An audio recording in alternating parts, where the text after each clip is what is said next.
G'day folks.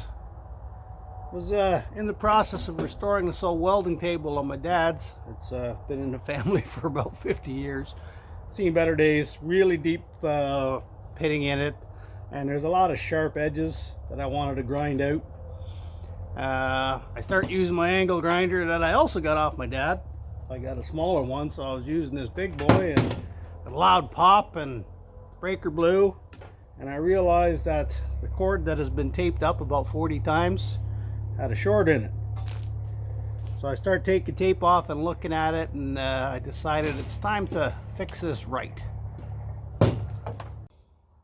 Alright, so what we got here is an older Makita. It's a model 9005B. Pretty heavy duty unit. I've used it quite a few times. You can see here there's quite a bit of tape. Here's where the short happened. You can see it blew right out. So what happens is you set it down and it gets nicked on the blade. Most times it's not a big deal, but eventually it needs to be fixed properly.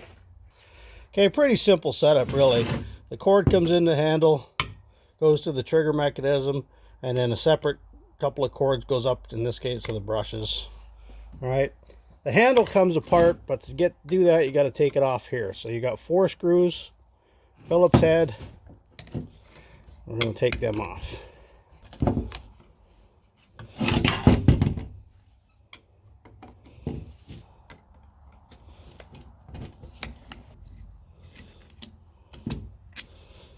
Okay, once you got your 4 screws out, the handle part should just come away a bit. Might need a little wiggle.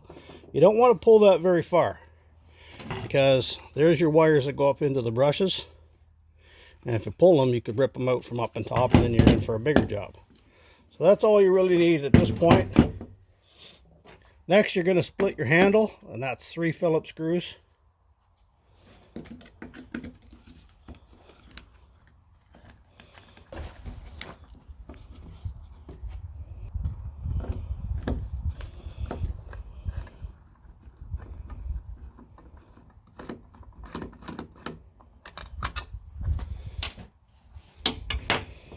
Okay, once you got those out, the top half of the handle just slides off, nothing to it. You can see here what I was talking about. There's your trigger switch assembly. All right, you pull the trigger, it pulls the rod, which clicks this trigger in here. Okay, so you can just gently pull that out. You can see here 2 Phillips screws that go up to the motor, and 2 small Phillips screws that go back to the cord, and they're retained in so that you can't yank the cord out. Right here.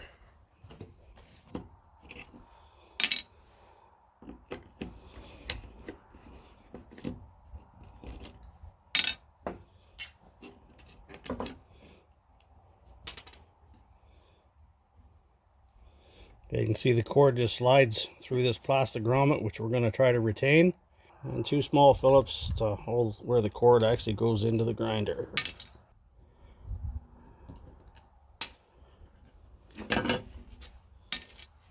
There's your cord off. Okay, to get your grommet off, just twist it and yank it.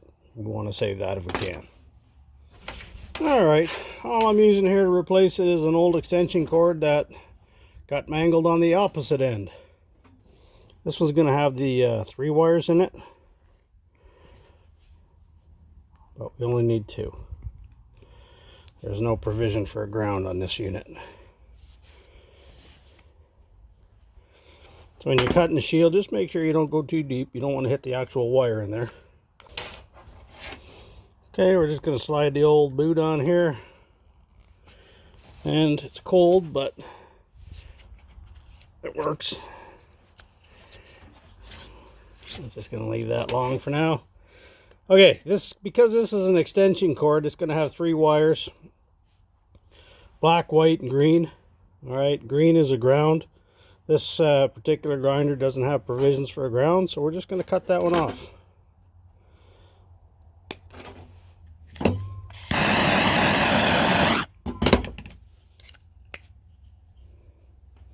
Okay, whenever I use these crimp-on connectors, I rip that plastic piece off. I don't like them, and I use heat shrink tubing instead.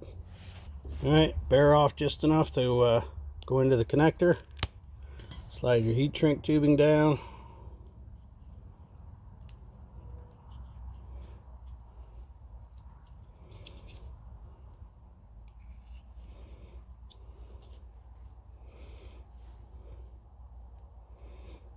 Crimp on end. I find you just get such a much cleaner crimp when you're doing it without that plastic shield on there.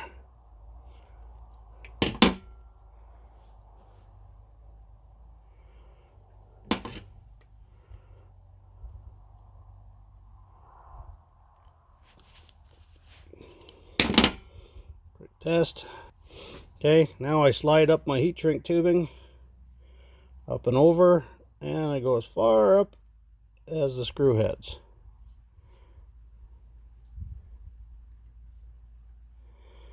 Alright, so you got there as a really nice connection. Now just hit it with a little bit of heat.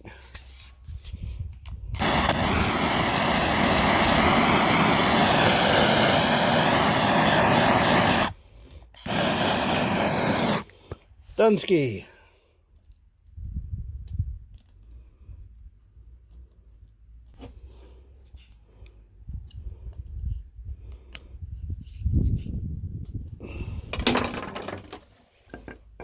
Okay, now we can start putting all the rest of it back together.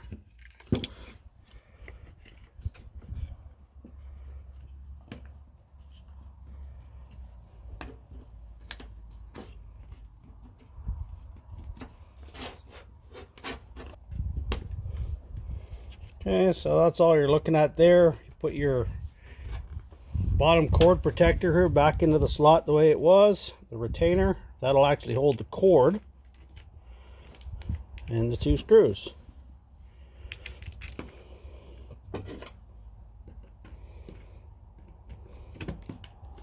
The retainer goes in. Make sure it's holding on the shielding part, not just the wires. So that's why we bear only a certain amount. Alright, this part is to protect the cord from bending and breaking down here, but that is actually what keeps you from ripping the cord out. Alright, so two screws. Make sure your trigger mechanism is functioning and it's in the whatever kind of guides that you have.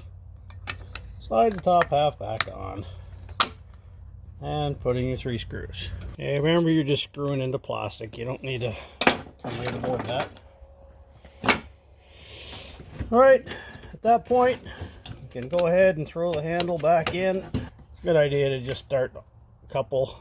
Helps to keep things lined up.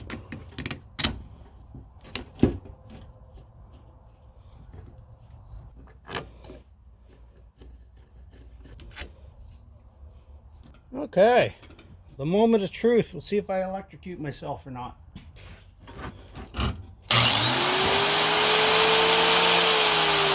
Okay, so there's a quick power tool cord repair.